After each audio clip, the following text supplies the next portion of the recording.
کی زندگی میں مر گئی. عزبا، شہبا، جدعا، قصوا، میں یہ میرے نبی کی اونٹنیوں کے نام ہیں. جس دن آپ کا انتقال ہوا عزبا نے چارہ پانی چھوڑ دیا اور روتے روتے روتے روتے مر گئی.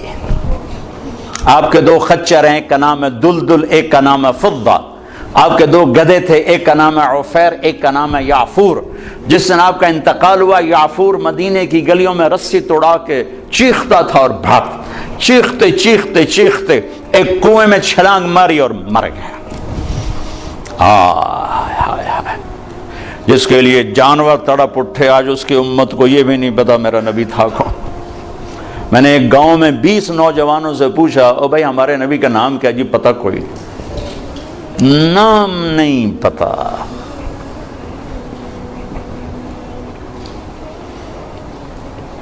اب جمعے کا خطبہ دیا کرتے تھے، مجمع زیادہ ہو گیا، صحابہ نے کہا جی ممبر بنے تاکہ آپ پیچھے نظر آئیں. کا بنا دو. ممبر بن گیا. آج پہلا دن ہے. یہ میرے نبی کے گھر کا دروازہ ہے، یہاں کھجور کا تنا ہے جس سے ٹیک لگا کے آپ بیان فرماتے تھے، اور یہ ممبر ہے. اب آپ وہاں سے نکلے اور وہ کھجور کے تنے کو آپ نے کراس کیا اور ممبر پہ پاؤں رکھا. کھجور کا خشک بے جان تنا حن حنین العشار، ایسے چیخا جیسے حاملہ اونٹنی چیخ مارتی. وہ دوڑ دوڑ دوڑ دوڑ دوڑ ہل ہل کے رونے لگا. آپ نیچے اترے اور اس کو یوں سینے سے لگایا اور فرمایا ایک تیرے ساتھ وعدہ کرتا، تو چپ ہو جا، مجھے ممبر پہ جانے دے کہ لوگوں کو ضرورت ہے پیچھے مجھے دیکھنے کی. میں تیری جدائی کے بدلے وعدہ کرتا ہوں تمہیں جنت کا درخت بنوا دوں گا اور جنتی تیرے میوے کھائیں گے. تو وہ آہستہ آہستہ چپ ہوا. پھر اس کی ہچکیوں کی آواز آ رہی تھی، یہ آواز آ رہی، اور پھر ایک دم زمین پھٹی اور وہ اس میں غائب ہو گئی. اور میرے نبی کا وعدہ سچا ہو گیا. سب کی آنکھوں کے سامنے اللہ نے اسے اٹھا کے وہ پہنچایا جنت. اوفو بھائیو، ہم نے صرف درود پڑھنے کے لیے اپنا نبی رکھا ہوا ہے. بابا نبی پہ درود پڑھ دو بھائی. اس کو بطور رہبر مانا ہی کوئی نہیں، بطور قائد مانا ہی کوئی نہیں. لا الہ الا اللہ اندر کی چیز ہے، محمد رسول اللہ باہر کی چیز ہے. اب لا الہ الا اللہ دکھا نہیں سکتے، محمد رسول اللہ چھپا نہیں سکتے.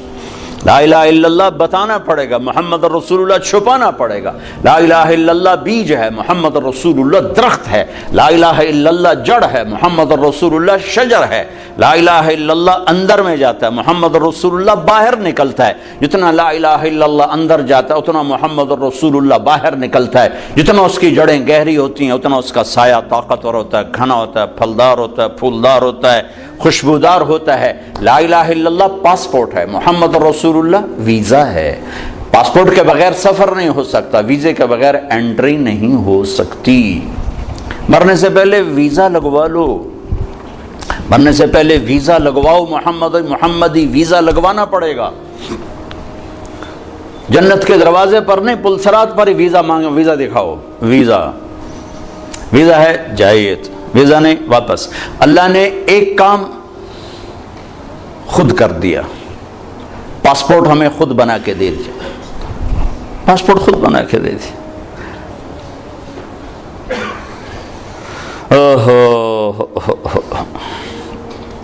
ہماری جماعت تھی سوات میں، تو ایک نوجوان کو ایک ساتھی نے دعوت دی. وہ چپ کر کے سنتا رہا. جب بات ختم ہے کہنے لگا حضرت جی میں ہندو ہوں، مسلمان نہیں ہوں. آپ خوش قسمت ہیں، آپ مسلمان ہیں. مجھے پتہ ہے میرا مذہب کچھ نہیں، پتھر اپنے ہاتھوں سے لاتے ہیں، اسی کی پوجا شروع کر دیتے ہیں. لیکن اگر میں مسلمان ہوں تو مجھے 70 رشتے توڑنے پڑیں گے اور کوئی ایک مسلمان مجھے سہارا دینے کے لیے نہیں آئے گا.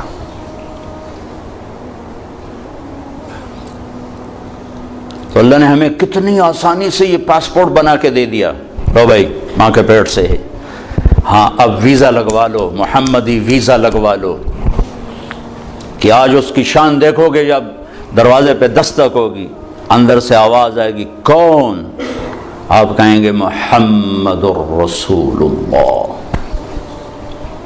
پھر وہ کہے گا امرت اللہ افتح لأحد قبلک ولن اقوم لأحد بعد. یا رسول اللہ مجھے کہا گیا تھا کہ آپ سے پہلے دروازہ کھولوں، اور مجھے کہا گیا تھا کہ میں خود اٹھ کے کھولوں، میں کبھی کسی کے لیے نہیں اٹھا. یہ کون ہے؟ یہ جنت کا بڑا فرشتہ رضوان دروازہ کھولے گا. آپ نے کہا ادخلها، میں اندر جاؤں گا. وَمَيَّ فُقَرَاءُ الْمُؤْمِنِينَ، اور میرے چاروں طرف میری امت کے غریب لوگ پہلے داخل ہوں گے. بھائیو، حلال حرام تو اسے بتایا جاتا ہے جسے پتہ ہو کہ حلال کرنے والا ہے کون اور حرام کرنے والا ہے کون. ابھی تو لوگوں کو نہ اللہ کا پتہ نہ رسول کا پتہ. ہم انہیں کہتے ہیں سود حرام ہے. وہ پہلے بتاؤ تو صحیح، وہ ہے کون جو کہہ رہا ہے میرے اور میرے رسول کی جنگ ہے تمہارے؟ ان کو تو پتہ ہی کوئی نہیں. جس کی طاقت کا پتہ ہوتا ہے اس کے آگے کون کھڑا ہوتا ہے؟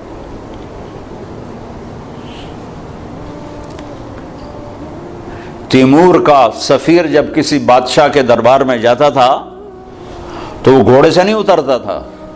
وہ گھوڑے پر بیٹھے بیٹھے تیمور کا خط یوں پھینکتا تھا، اور جو اس ملک کا بادشاہ نیچے اتر کے جھک کے وہ خط اٹھاتا تھا کہ اس کمبخت کی طاقت کا سب کو پتا تھا کہ وہ کیا بلا ہے.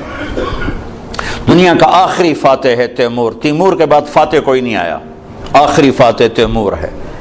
ایک چھوٹے سے بادشاہ کی طاقت جھکا دیتی تھی بادشاہوں کو.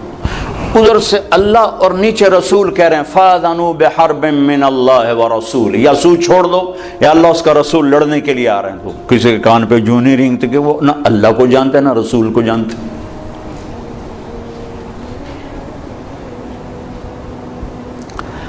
اللہ اس کے رسول کا تعارف ضروری. میں اس لیے پہلے اللہ رسول کا تھوڑا سا تعارف، وہ ہیں کون جن کو جو کہہ رہے ہیں سود حرام ہے، جو کہہ رہے ہیں جھوٹ حرام ہے، جو کہہ رہے ہیں زنا حرام ہے، جو کہہ رہے ہیں کفر حرام ہے، شرک حرام ہے، وہ ہیں کون؟ میں نے فیصل آباد کے تاجروں میں نا بیان کیا. ابھی یہ میزان بینک اتنا زیادہ نہیں ظاہر ہوا تھا تو میں تاجروں میں تھوڑی سی بات کر دیتا تھا، بھائی سود کے بغیر آپ تجارت چلو. تو ایک بہت بڑی پارٹی کا چیئرمین آ کر میرے گلے لگ گیا کہ سود کے بغیر کام ہو ہی نہیں سکتا. کر کے دیکھا، تمہاری کپاس کون خریدے گا سود نہ ہوگا. سود کے بغیر تمہاری کپاس کون خریدے گا؟ میں کہا میری تو وک جاوے گی، تو اپنی فکر کر.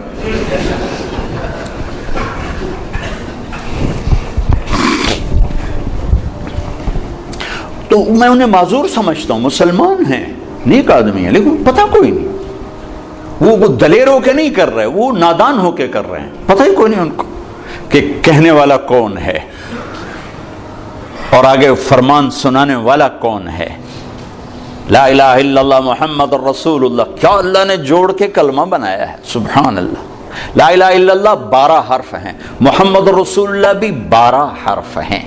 اور الف با تا ثا جیم ہا خا میں کچھ حروف ہیں نقطے والے، ان کو کمزور کہا جاتا ہے. یہ موجم ہوتے ہیں، یہ کمزور ہوتے ہیں. اور کچھ ہوتے ہیں بغیر نقطے والے، انہیں محمل کہا جاتا ہے، یہ طاقتور ہوتے ہیں. کمزور طاقت کی ایک چھوٹی سی یعنی بات واضح کرنے کے لیے کہ با کو مطلب بتانے کے لیے نقطے کی ضرورت، ٹھیک ہے، لیکن الف کو مطلب اپنا بتانے کے لیے نقطے کی ضرورت نہیں ہے. جیم کو اپنا مطلب بتانا ہو تو وہ کہے گی مجھے نقطہ لگاؤ، اور ہا نے اپنا مطلب بیان کرنا تو اسے نقطے کی ضرورت نہیں ہے. پھر 2 نقطے لگ جائیں تو اور کمزور پڑ جاتا ہے، 3 نقطے لگیں تو اور کمزور پڑ جاتا ہے. یہ میں نے صرف ایک مثال سے آپ کے سامنے یہ بات واضح کرنے کی کوشش کی ہے کہ نقطے والے حروف کمزور ہوتے ہیں اور بغیر نقطے والے حروف طاقتور ہوتے ہیں. جب مالک الملک نے اپنے لیے نام چنا تو اللہ، کوئی حرف نقطے والا نہیں لایا. اور جب اپنے حبیب کے 2 نام رکھے تو محمد، احمد، کوئی نقطے والا حرف نہیں لایا. اور جب اپنا کلمہ جوڑا تو ایک حرف نقطے والا نہیں لایا. لا الہ الا اللہ محمد الرسول اللہ. اور لا الہ الا اللہ بھی 12 حرف ہیں اور محمد الرسول اللہ بھی 12 حرف ہیں. اور میرے نبی نے مثال دے کر کہا کہ اس ذات کی قسم جس کے قبضے میں میری جان ہے، ساتوں زمینیں، ساتوں آسمان، ان کے سمندر، دریا، پہاڑ، جنگل، درند پرند چرند، اور عرش، فرش، لوح، قلم، کرسی، جنت، جہنم، جبریل، میکائیل، یہ تو میں تفصیل کر رہا ہوں، اسرائیل، اسرافیل، اور ساری کائنات اللہ کے سوا ایک پلڑے میں رکھو اور لا الہ الا اللہ لکھ کر دوسرے میں رکھو، لرجحت بہن لا الہ الا اللہ، تو ذات کی قسم جس سے قبضے میں میری جان ہے، لا الہ الا اللہ سب کو ہوا میں اٹھا دے گا۔ یہ ہمارے دل میں ہے، یہ ہماری زبان سے جھوٹ کو نہیں اٹھا رہا، ہماری آنکھوں سے غلط دیکھنے کو نہیں اٹھا رہا، ہمارے کانوں سے غلط سننے کو نہیں اٹھا رہا، اندر کے بغض کو نہیں نکال رہا ہے کہ نہ اللہ کا پتہ ہے نہ محمد کا پتہ ہے صلی اللہ علیہ وسلم۔ تو ہمیں ضرورت ہے اللہ اس کے رسول کی ذات کے تعارف کی، کہ ہم جانے تو صحیح ہیں کون، کہنے والا کون ہے۔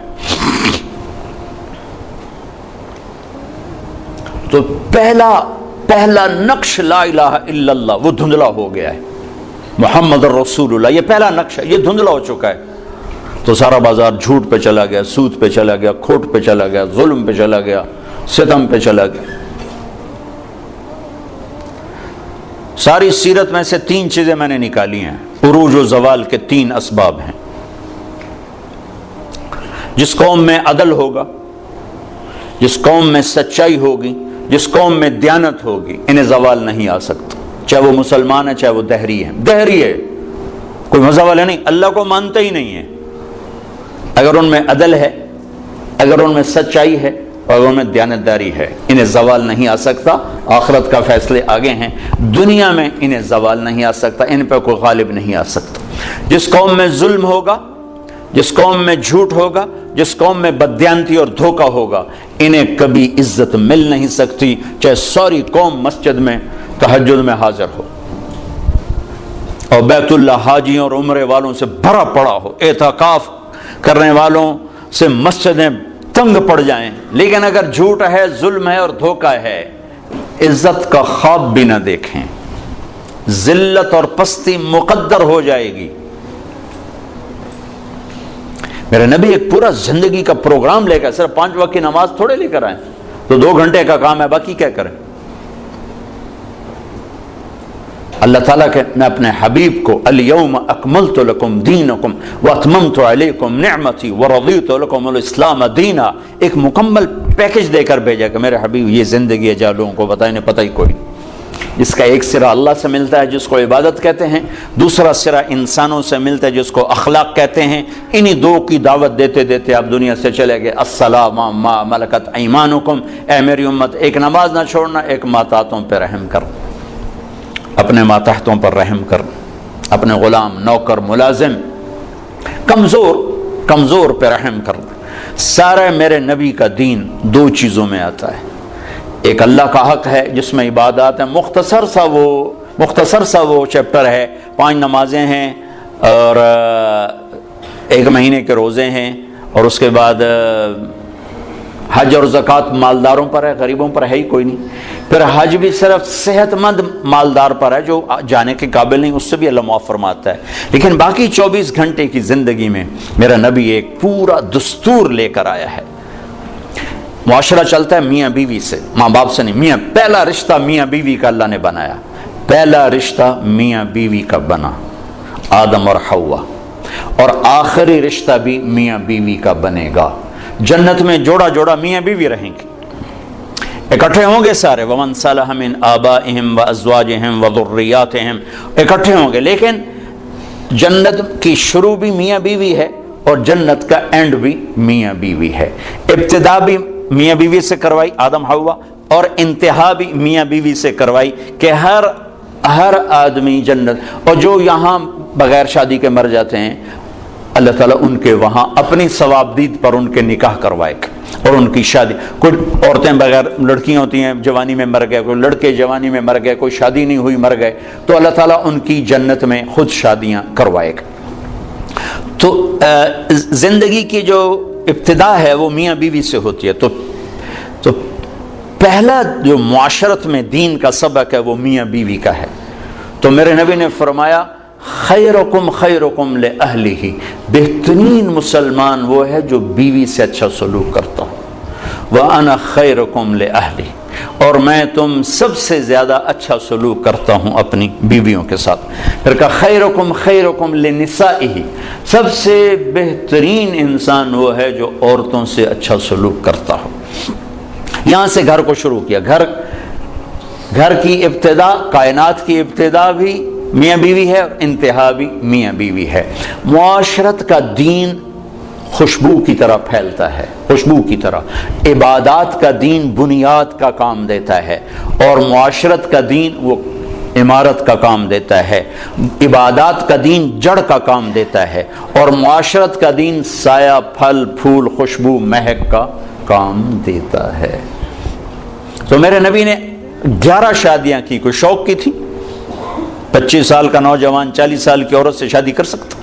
جس عورت کے 2 نکاح ہو چکے ہوں پہلے، اور ہر نکاح سے اولاد بھی ہو، ہر شادی سے اولاد ہو، اور 40 سال کی عمر ہو، 2 شادیاں ہو چکی ہوں، اور شادی کرنے والا 25 برس کا خوبرو نوجوان ہو۔ حضرت غامدیہ کہتی ہیں، خزائیہ، ام معبد الخزائیہ آپ کا حلیہ بیان کرتے ہوئے فرماتی، رأیت رجلا ظاہر الوضاء ابلج الوجه حسن الخلق لم تعبه ثجلا لم تزری به صعلا وسیم قسیم حسین، کیا الفاظ ہے، فی عینیہ دعج فی صوتہ سہل فی لحیتہ کثافہ فی عنقہ سطع۔ میں نے ایک جوان دیکھا ایسا حسین چمکتا چہرہ، نہ نکلا ہوا پیٹ، نہ دبلا پتلا، نہ پیٹ نکلا کہ بدصورت ہو جائے، نہ دبلا پتلا کہ بے روب ہو جائے، اور چہرہ روشن حسین، آنکھوں میں چمک، خوبصورت موٹی آنکھ، آواز میں جادو، گردن لمبی، داڑھی گھنی، چہرے پر نور، 14ویں رات کے چاند کی طرح چمکتا ہوا چہرہ، وسیم قسیم۔ یہ 2 لفظ عجب کہے ہیں، 2 لفظ عجب کہے ہیں۔ وسیم، وسیم کسے کہیں؟ جسے دیکھ کر آنکھ نہ بھرے اور ہر دفعہ دیکھنے کا شوق بڑھ جائے، اسے وسیم کہتے ہیں۔ اور قسیم کسے کہیں؟ جو ہر طرف سے خوبصورت ہو، سر سے لے کر پاؤں تک، ناخن کے انگوٹھے سے سر کے بال تک حسن ہی حسن کا پیکر ہو، اسے قسیم کہتے ہیں۔ تو کائنات میں حسین بہت آئے، وسیم ایک ہی آیا، خوبصورت بہت آئے، قسیم ایک ہی آیا، وہ ہے محمد الرسول اللہ صلی اللہ علیہ وسلم، جن کو دیکھ کے آنکھ نہیں بھرتی تھی، اور ہر طرف سے حسن ہی حسن۔ 40 سال کی عورت سے شادی ہو رہی، اور پوری جوانی ایک عورت کے ساتھ گزارتی۔ 50 سال آپ کی عمر ہوئی تو حضرت خدیجہ کا انتقال ہوا، 65 سال کی عمر ہوئی، اور اس کے بعد شادیوں کی لائن لگ گئی۔ معاشرت سمجھانی تھی، زندگی سمجھانی تھی۔ آپ نے فرمایا ما زوجت وما تزوجت الا بوحی من السماء اتی به جبرائیل۔ کہا میں نے کسی بیٹی کی شادی نہیں کی اور کوئی شادی نہیں کی جب تک کہ اوپر سے حکم نہیں آیا، اور جبریل لے کر آیا۔ پھر آپ نے فرمایا ما تزوجت وما زوجت الا اہل الجنہ، میں نے کسی عورت سے شادی کی ہو، میں نے اپنی بیٹی کی کسی سے شادی کی ہو، سب کے لیے میرے اللہ کا فرمان ہے کہ سب جنتی ہیں۔ تو 25 سال کی عمر میں 40 سال کی عورت سے شادی کا کیا تک بنتا ہے؟ اور حسن ایسا کہ دیکھنے والے آنکھ نہ بھرے۔ ایسا عائشہ کپڑا سی رہی تھی، سوئی گر گئی، تو وہ کمرے میں ایسی روشنی نہیں کہ ان کو سوئی نظر آئے، تو وہ ایسے ایسے ٹٹول رہی تھیں۔ اتنے میں آپ کمرے میں داخل ہوئے تو آپ کے چہرے کے نور سے سوئی چمکنے لگی۔ عکس پڑتا ہے نا، تو جو ایسی ہستی ہو وہ تو 25 سال کا ہے تو کوئی 20 سال کی لڑکی تلاش کرے اپنے لیے۔ 40 سال 50 سال کی عمر میں حضرت خدیجہ جدا ہوئی آپ سے، جب آپ 50 سال کے تھے، تو اس کے بعد شادیوں کی لائن لگ گئی۔ الا بوحی من السماء اتی به جبریل، کہ ہر شادی آسمان سے وحی آئی۔ جب آپ نے حضرت فاطمہ کا نکاح فرمایا تو مجمع کو مسجد میں جمع فرمایا کہ لوگو، جبریل میرے پاس اللہ کا پیغام لائے ہیں کہ میں فاطمہ اپنی بیٹی کا نکاح علی سے کر دوں، لیکن میں قربان جاؤں شریعت مصطفیٰ پر، آسمان سے وحی آئی ہے لیکن گئے ہیں فاطمہ سے پوچھنے، بیٹی علی کا رشتہ آیا ہے، تیرا نکاح کر دوں۔ اور ہمارے یہاں بیٹیوں سے پوچھنا عیب سمجھا جاتا ہے، اور بیٹی کوئی رائے دے دے تو کہتے بڑی بے حیا ہے۔ آسمان سے وحی آ چکی ہے کہ علی کے ساتھ فاطمہ کا نکاح کیا جائے، پھر میرے نبی پوچھنے جا رہے ہیں، فاطمہ علی کا پیغام آیا ہے، تیرا نکاح کر دوں؟ جب انہوں نے ہاں کہا، پھر جا کر کہا جاؤ مجمع اکٹھا کرو، پھر لوگوں کو اکٹھا فرمایا، پھر ممبر پہ کھڑے ہو کے فرمایا کہ لوگو، میرے اللہ نے مجھے جبریل پیغام لے کر آئے کہ میں اپنی بیٹی فاطمہ کا نکاح علی سے علی کو سامنے بٹھایا اور سارا مجمع کا، پھر آپ نے خطبہ پڑھ کے کہا، علی میں نے 400 درہم مہر کے عوض اپنی بیٹی فاطمہ بنت محمد کو تیرے نکاح میں دیا، تو نے قبول کیا؟ تو نے زور سے کہا میں نے قبول کیا، اور سجدے میں سر رکھ دیا اور زور سے یہ دعا پڑھی، رب اوزعنی ان اشکر نعمتک التی انعمت علی وعلی والدی، اس پر آپ نے کہا آمین۔ پھر آپ نے سارے مسجد میں کے حاضرین کو شہد کا شربت پلایا، کھجور کھلائی۔ سبحان اللہ، کیا پیاری زندگی ہے، کیا خوبصورت زندگی ہے، اس سے زیادہ عورت کے حقوق اور کیا کوئی بیان کرے گا۔ حضرت ام ایمن بیٹھی تھی، ان کا بیٹا محمد پانی تو پلا، تو حضرت عائشہ ناراض ہو گئی، کہا تو رسول اللہ سے کہتی پانی پلا؟ کہا کیوں نہ کہوں، میں نے دودھ پلایا ہے، آپ کو 8 عورتوں نے دودھ پلایا ہے، ماں سمیت، ماں کے علاوہ 7 اور عورتیں، جن میں سے ایک ام ایمن، حلیمہ کا تو نام مشہور ہو گیا، 6 اور بھی، ان میں ام ایمن بھی ہیں۔ تو انہوں نے کہا میں نے دودھ پلایا ہے، تو آپ جلدی سے اٹھے، گلاس اٹھایا، کہا ہاں ہاں عائشہ یہ میری ماں ہے، آپ نے خود گلاس پیش کیا۔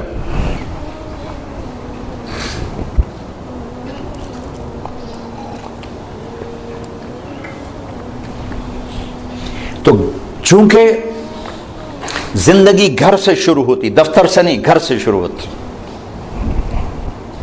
ہمارے ایک استاد بڑے شفیق تھے، لیکن جب آگے کبھی ڈانٹنا شروع کرتے ہم کہتے لگتا استاد جی گھر دینا لڑتے آئے ہوئے، اور ہم دائیں بائیں سے خبر لیتے تو تقریباً وہ خبر سچی ہوتی تھی۔ لڑائی گھر میں اور غصہ ہم پہ نکل رہا، جب آدمی کا گھر ڈسٹرب ہوتا ہے تو پھر دفتر بھی ڈسٹرب ہوتا، تو تم دعا کرو تمہارے باس گھروں میں نہ لڑیں تاکہ تمہارے ساتھ ٹھیک رہے۔ زندگی کی ابتدا گھر سے ہے، گھر سے۔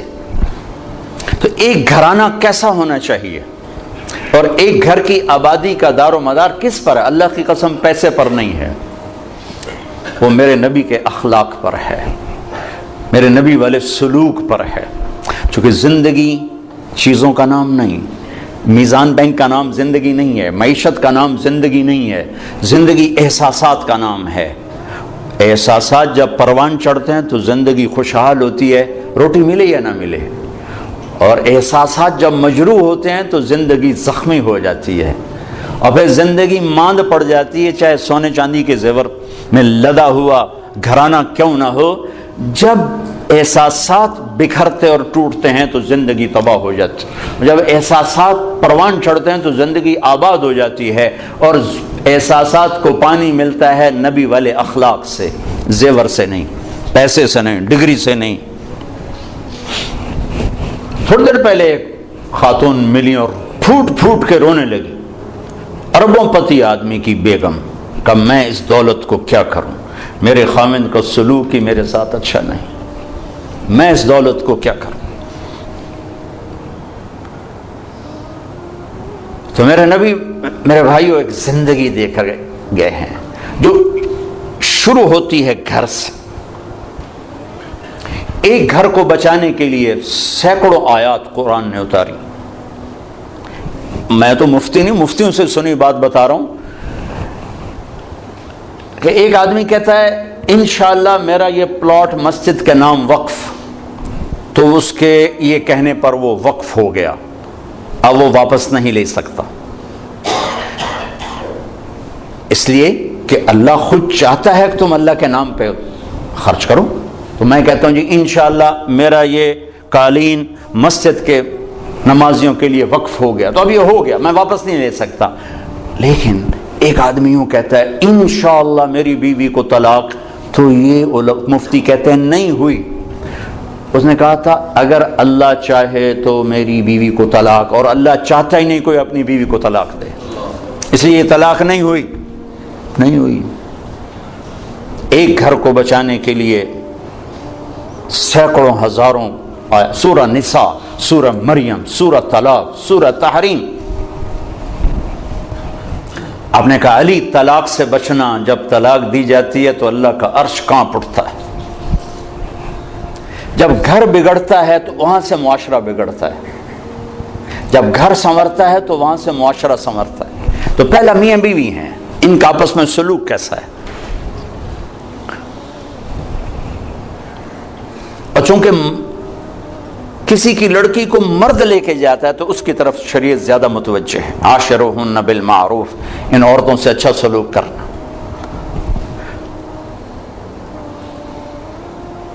ان سے حسن سلوک، ان سے میٹھا بول، ان سے درگزر، کمزور سے کیا لڑنا۔ ایک نوجوان آیا کہنے لگا جی بیوی سے جھگڑا رہتا ہے، کوئی وہ دو مجھے، کوئی تویز دو۔ میں نے کہا بیویوں پہ تویز چلتے ہی نہیں۔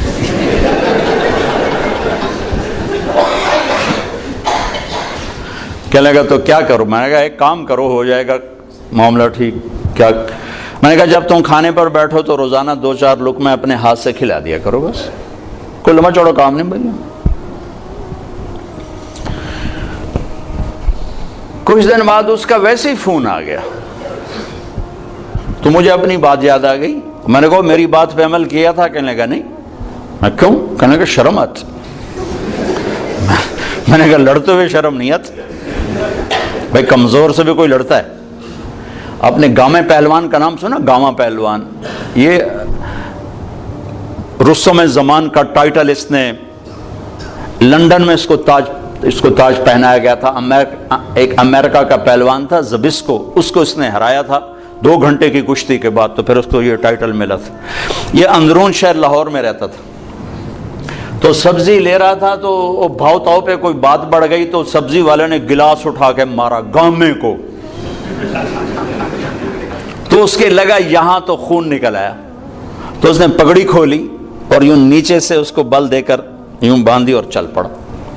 تو لوگوں نے کہا پہلوان جی اے مڑکو جیا بندہ تو مار گیا، وہ تسی چپ کر کے ٹر پے ہو؟ وہ کہنے لگا ماڑے نو مار دیا شرم ہوندی۔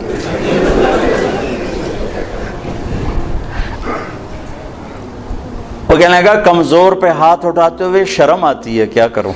وہ تو پھونک مارتا تو اڑ جاتا۔ کمزور پہ ہاتھ اٹھاتے ہوئے شرم آتی۔ میں کہا بے وقوف، اور تمہیں لڑتے ہوئے شرم نہیں آتی؟ چلو جا کے میری بات پہ عمل کرو۔ 1 گھنٹے بعد اس کا فون آیا، کہا مولوی صاحب عجب ہوا۔ میں نے کہا کیا ہوا؟ کہا میں نے لقمہ منہ میں ڈالا، ادا منہ تھے کھلے ہی رہ گیا۔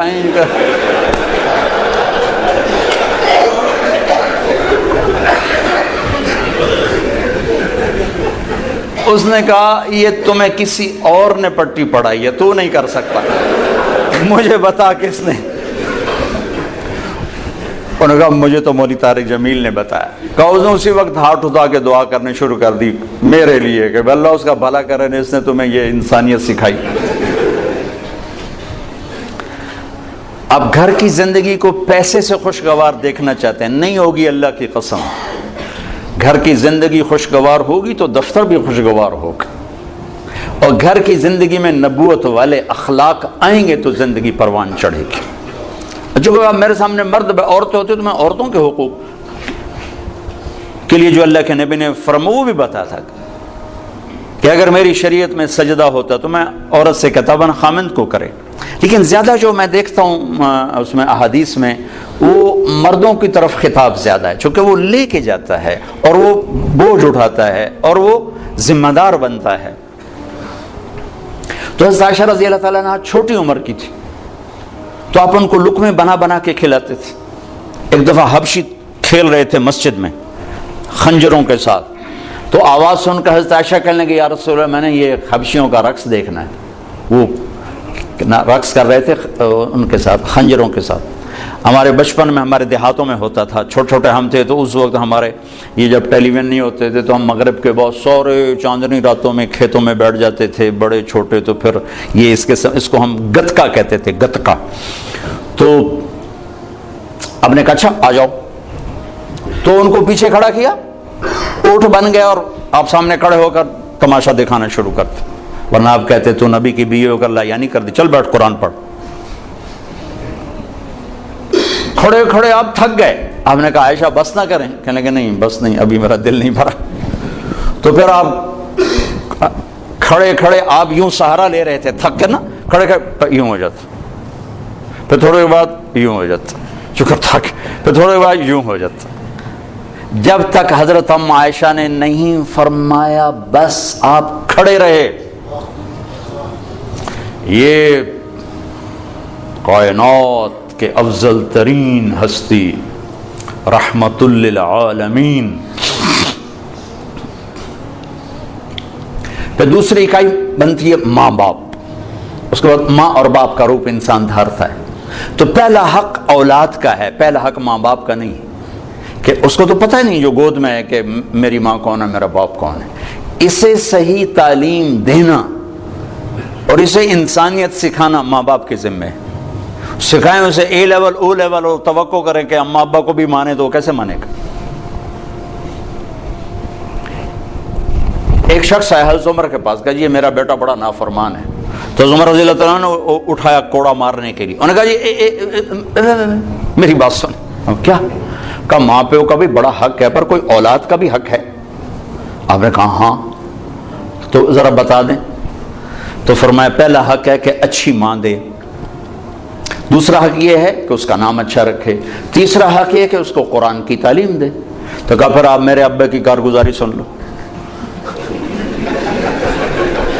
اس نے مجھے حبشی ماں دی ہے لونڈی، مجھے اچھی ماں نہیں دی۔ پھر اس نے میرا نام رکھا ہے جولان، جولان کہتے ہیں گندگی کے کیڑے کو۔ پھر اس نے آج تک مجھے قرآن کی شکل نہیں دکھائی۔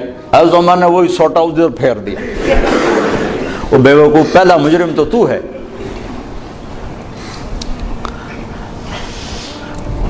وہ تو ایک پتھر ہے، اس کو تراش خراش کی ضرورت ہے، نہ تراشیدہ وہ پتھر ہے۔ تو پہلی گود ماں باپ ہیں۔ اب ماں باپ اتنا وقت نکالیں کہ بچوں کے ساتھ کانفرنس ہو، بیٹھنا ہو، اس کو کاروبار سے فرصت نہیں، وہ تھک تھکا کے آتا ہے، وہ کیسے کاؤنسلنگ کرے بیوی کے ساتھ بچوں کے ساتھ۔ اور ذہن سازی سب سے پہلا کام ماں باپ کا ہے، استاد کا نہیں، استاد تو بعد میں آتا ہے، پہلے پہلا درس ماں باپ کا ہے۔ اگر انہوں نے اس کو ٹائم نہیں دیا تو یہ جنگل کا ایک درخت بن جائے گا، اور اگر اسے ٹائم دیا تو باغ کا پودا بنے گا جس کی تراش خراش۔ اور زندگی بھر دھکے کھائے ہیں، سیرت کو پڑھ کے اور تجربوں سے دیکھا ہے، نصیحت تھوڑی ہو محبت زیادہ ہو۔ ماں باپ پر نصیحت غالب ہوتی ہے، پھر وہ اوور ڈوز ہو جاتا ہے کام۔ ذہن سازی نہیں ہوتی، اور ذہن سازی دنیا کا مشکل ترین کام ہے جس کے اللہ نے نبیوں کو بھیجا۔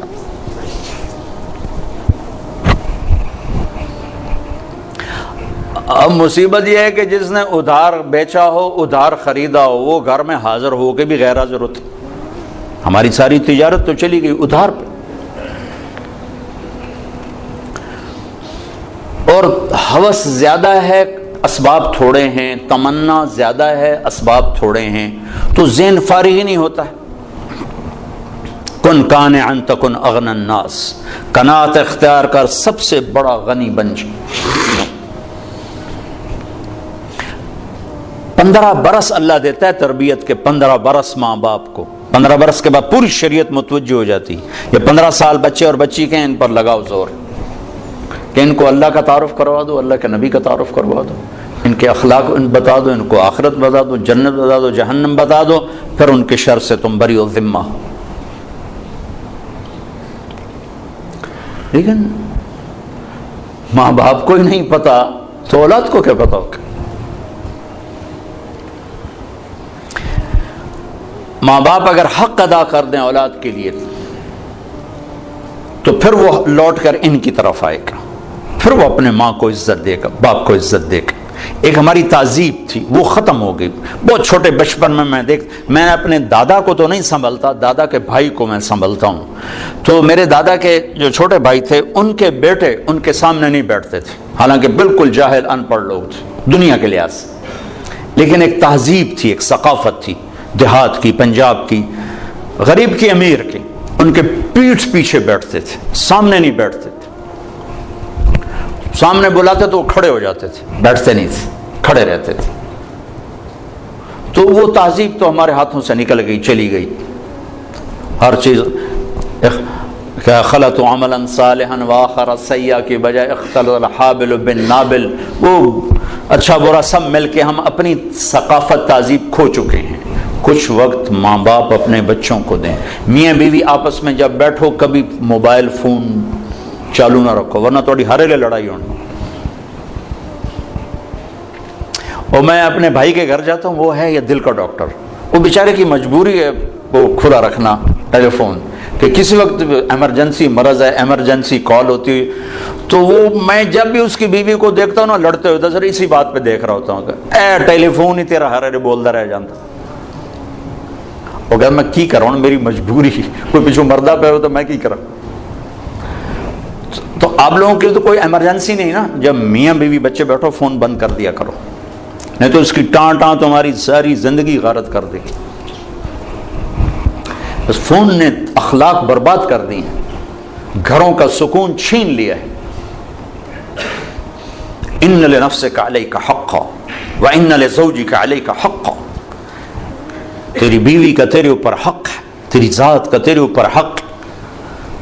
یہ تھوڑا کہ تم میزان بینک کے ملازم ہو تو اب تمہارے گھر میں بھی تمہارا فون چل رہا ہو، بھائی عرفان صاحب کی کہیں کال نہ آ جائے.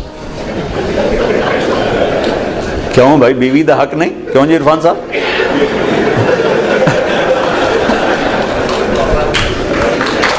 ہوئے ہوئے ہوئے ہوئے بڑے خوش ہوئے. بند کرو فون جب بچوں کے پاس بیٹھو. اللہ نے ہمیں خوبصورت زندگی دی ہے. ہم کوئی مشین تھوڑے ہیں کہ بٹن آن کر دو چل نہیں. جو مشین بھی چل چل کے آتے میرا تیل تھا بٹا، میرا موبائل تھا بٹا. میرا اپنے نبی کی پاکیزہ سیرت پڑھو کہ آپ نے زندگی کیسے گزاری. پھر جب میاں بیوی کی کونسلنگ ہو پھر اولاد کو، پھر وہ حق واپس ماں باپ کو ملتا ہے کہ اولاد ماں باپ کی فرما بردار ہوتی، ان کی آنکھوں کی ٹھنڈک بنتی، ان کے لیے وہ راحت بنتی. لیکن جب ہم ان کو ٹائم نہیں دیتے تو پھر ماں باپ کے حقوق سناتے رہو. حالانکہ میرے نبی نے فرمایا تھا کاش میری ماں زندہ ہوتی، میں ان کی ایسی نوکری کرتا، میں عشاء کی نماز کے مصلی پر ہوتا اور میں سورۃ فاتحہ پڑھ رہا ہوتا اور ادھر سے آواز آتی محمد، تو میں ماں کے لیے نماز توڑ دیتا. اتنی بڑی حسرت کا اظہار. اور مائیں ذلیل ہو رہی. کون سا گھر ہے جہاں ماں ذلیل نہیں ہوتی؟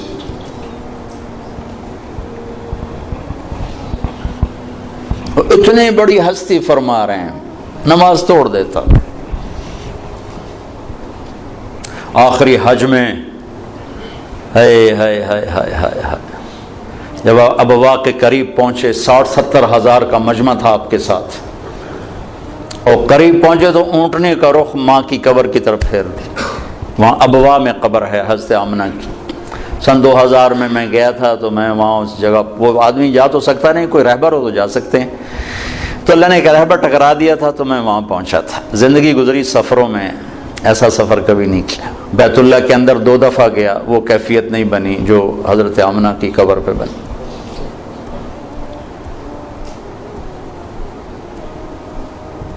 مجھے وہ چھوٹا سا محمد نظر آنے لگا, جو ماں کی عمر کیا تھی 25 سال, باپ کب فوت ہوئے 25 برس, ماں کب فوت ہوئی 25 برس, اور 3 افراد, ام ایمن خادمہ والدہ جناب رسول اللہ